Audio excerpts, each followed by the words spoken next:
we're going to practice with maybe some cognitive dissonance, and or we may experience some cognitive dissonance, or we may experience some liberation, practicing, seeing if we can let go of some of the boxes that our minds are so trained into. So we'll have a guided sit, and then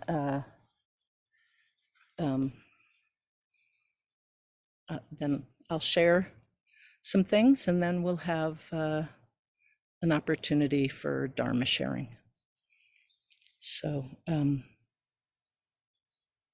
as our teacher would say, sit up in a beautiful position, sit up like the Buddha.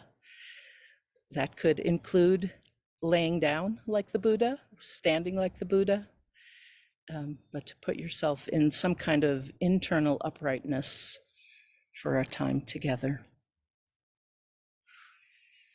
I just want to check that my bell is sounding well, so somebody could just give me a thumbs up if you hear it. And it's not cut off. It's not cutting off. Okay, great. Thank you. Just wanting to make sure you all can hear the bell. So I'll start with 3 sounds of the bell.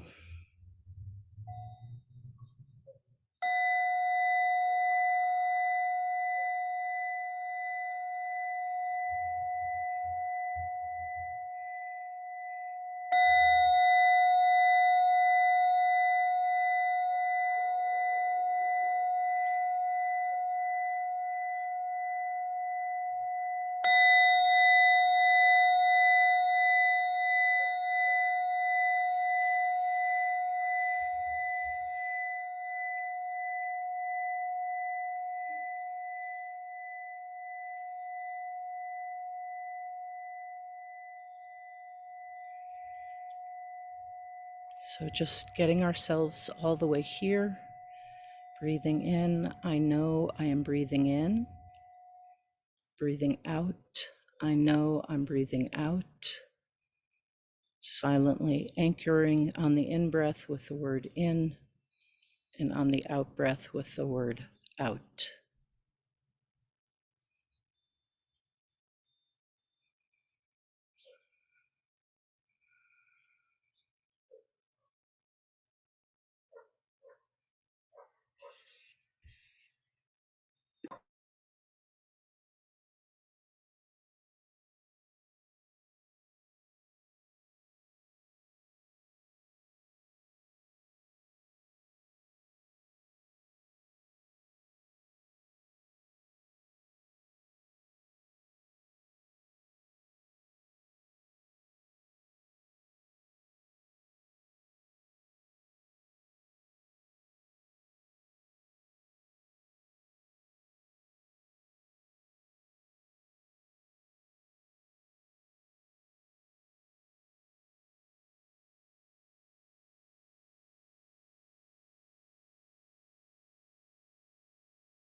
As we continue to settle in, just noticing if our breath is relaxing, getting longer, calmer, smoother, or if it's not. Breathing in, I accept my in-breath just as it is. Breathing out, I accept my out-breath just as it is. Breathing, accepting.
Breathing in, I'm aware that my mind wants to play tricks with me and wants to categorize things into, for example, increasing and decreasing. So on the in-breath, no increasing, and on the out-breath, no decreasing.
Because we know from physics that matter cannot be created nor destroyed, that's how we know there's no increasing nor decreasing. And this also leads us to understand that there's no birth and no death. We simply transform to another shape or compost. So breathing in, no birth. Breathing out, no death.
So I'm going to start with this story from the sutra that Vimalakirti speaks.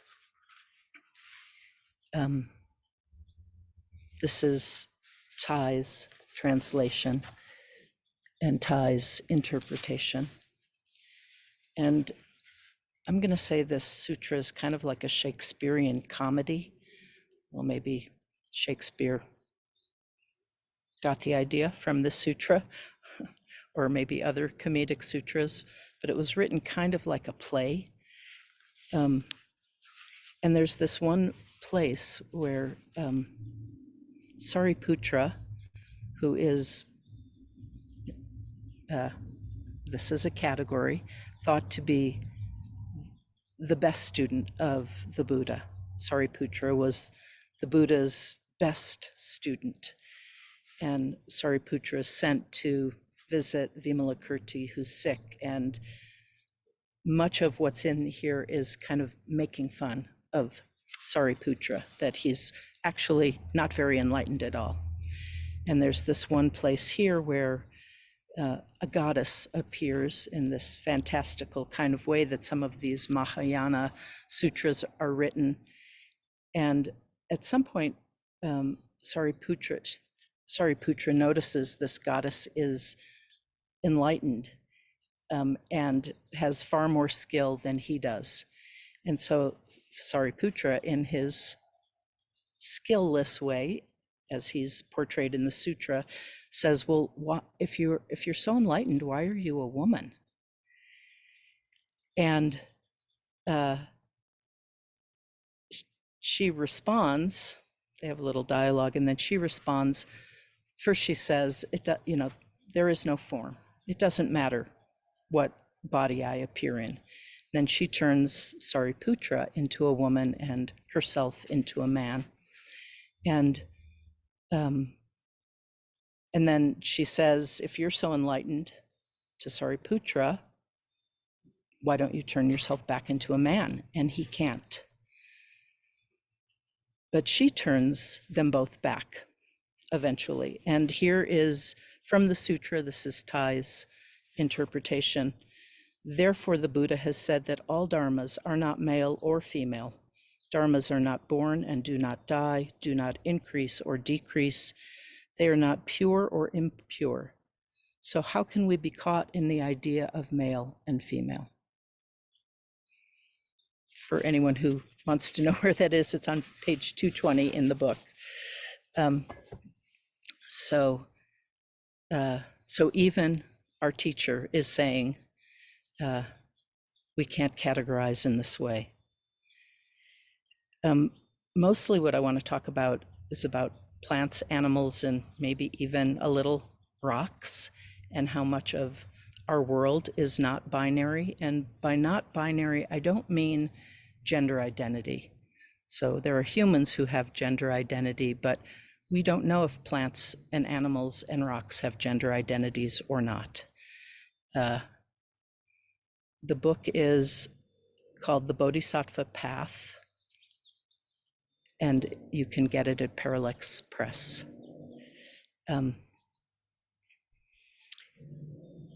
So much of our world does not live in a binary of any kind, not only binary of male in this body and female in this body, but as you're going to see, there are all kinds of other non-binarynesses in our world. So I want to start with some plants. So I read a number of articles, and one of them said that less than 1 in 10 plants are binary.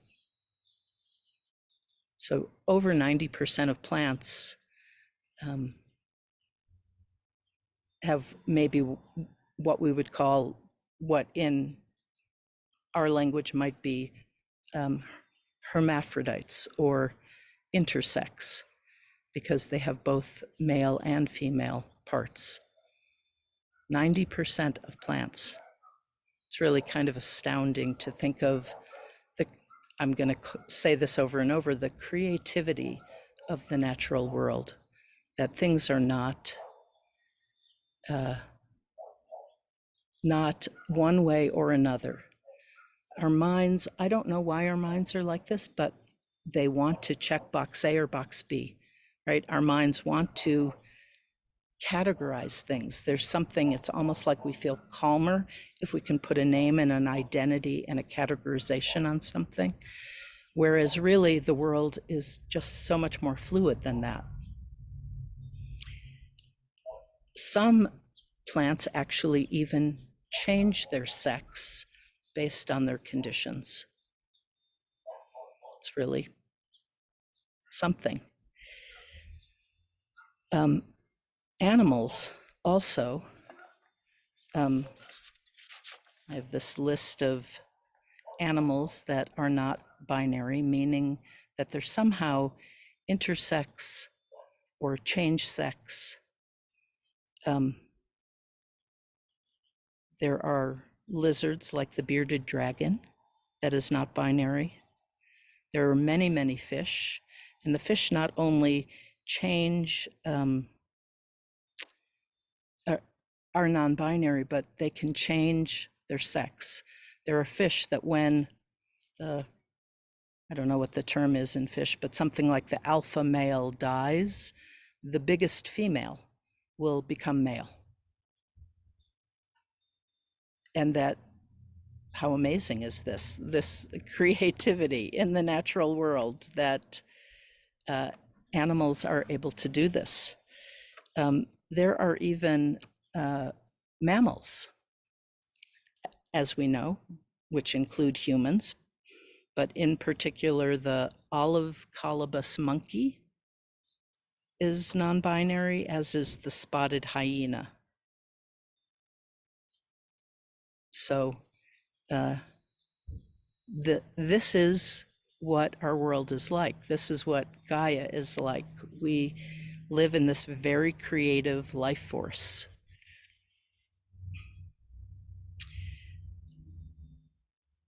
Then there is a different kind of non-binary, which this is really interesting and exciting to me, which is that beings that may be more than one kind of being, like, for example, the clam shrimp, which is both a clam and a shrimp. How does that happen? I don't know. There are, like, for example, donkeys and horses who mate, create a third something, depending on which one's the donkey and which one's the horse, mules or hinnies, which are interspecies animals.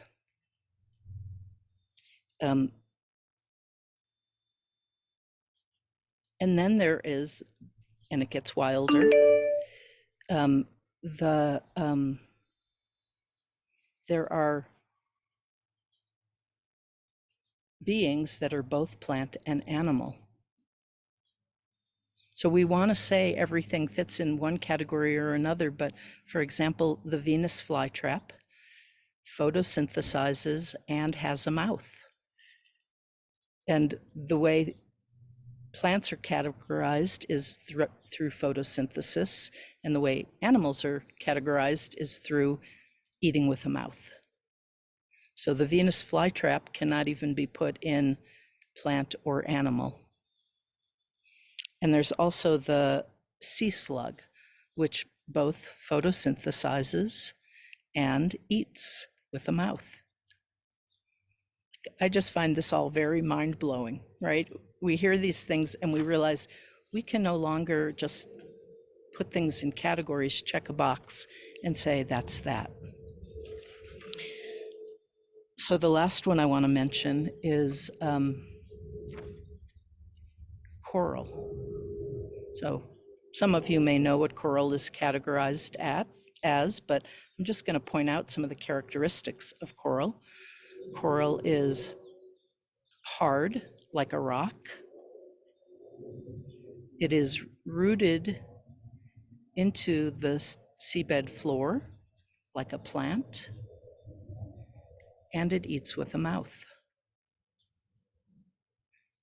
So, what is a coral? Well, scientists categorize it as an animal, but really it is so much more than animal.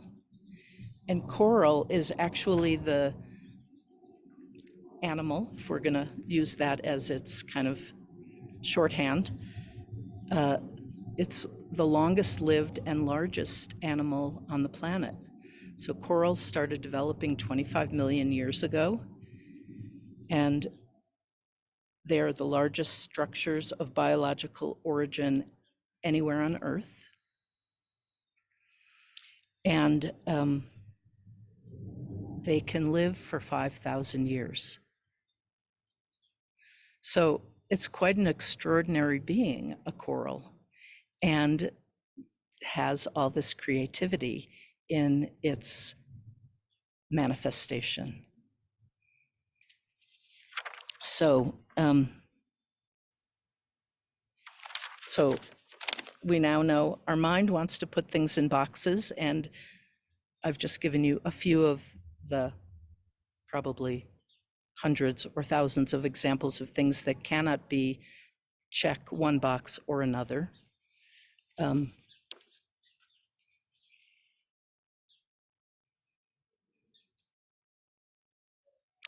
Which leads me to that the world we live in is uncategorizable. We cannot say, for example, the climate is stable or the climate is unstable.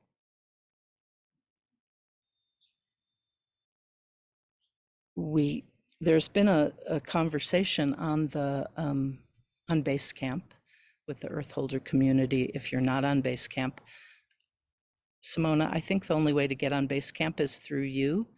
If there's another, yes, Simona's nodding yes. So if you'd like to join base camp, reach out to Simona at the Earth Holder website. And she can put you on. But there's been this very interesting conversation over the last week or so about, what's that term? I wrote it down, but I don't see where I put it. Collapse aware. Yeah, collapse aware, which is a theory of that accepting societal or environmental collapse is likely. And even Thay says that. Where did I put that book? In the, I don't know where I put it. In the world we have. Thank you, Lynn. I think Lynn's here. Lynn pointed out to me that Thay has offered a sixth remembrance, which is that all civilizations end. So we know that all civilization ends, and I'm not exactly sure where I'd put it in the remembrances. I think I would put it as number 4 for those of you who know them. The 5 remembrances are: we are of the nature to die, we cannot escape death. We are of the nature to become old, we cannot escape old age. I would say the only way to escape old age is to die young. We are the nature to become sick, we cannot escape illness. Then I would put, the world is of the nature to change, civilizations will collapse. And then the last 2, which is, we will lose everyone and everything that we love. We cannot escape that loss. And the last one is, our only true possessions are our actions. So generally there are 5, but Thay has added the 6. So we know civilizations collapse, the Roman Empire, feudal systems, we know that things like that have happened. And yet other creative things have come along when that has happened. So can we change our framework, the way we look at things from, yes, awareness of collapse, and also awareness of the creativity of our planet, and that our planet knows what to do. A couple of examples of that are trees are migrating. That seems kind of crazy, right? How can trees migrate? But they're moving up mountainsides to get to cooler places as the heat happens. And that new species are identified almost every day, species we've never heard of. So on some level, it's all too big for us to wrap our minds around. We can't possibly keep up with all of it. And yet there is some creative force in Gaia, which is this thin little layer between the Earth's crust and outer space, that we are all seeds in Gaia, that continues to be creative and find new ways to create life and transform life as is needed, as causes and conditions manifest. So I guess if there's one takeaway, it would be to really do our best to touch the seeds of that creativity every day. Maybe for a shorthand, touch the seeds of everything is non-binary every day. And if we can keep touching those seeds, it will help us to live more in that space where we're not trying to check box A or box B. So with that, I will end. I can offer a sharing of the merit to formally complete, and then I'll pass it back to you, Simona. Okay. Excuse me. So I love this sharing of the merit from One Earth Sangha. May all places be held sacred. May all beings be cherished. May all injustices of oppression and devaluation be fully righted, remedied, and healed. May all who are captured by hatred be freed to the love that is our birthright. May all who are bound by fear discover the safety of understanding. May all who are weighed down by grief be given over to the joy of being.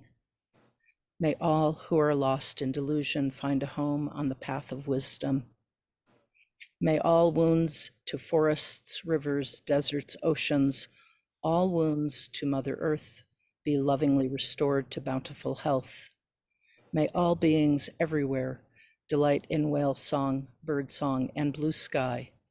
May all beings abide in peace and well-being, awaken and be free. And I'll invite 3 sounds of the bell to formally complete our time.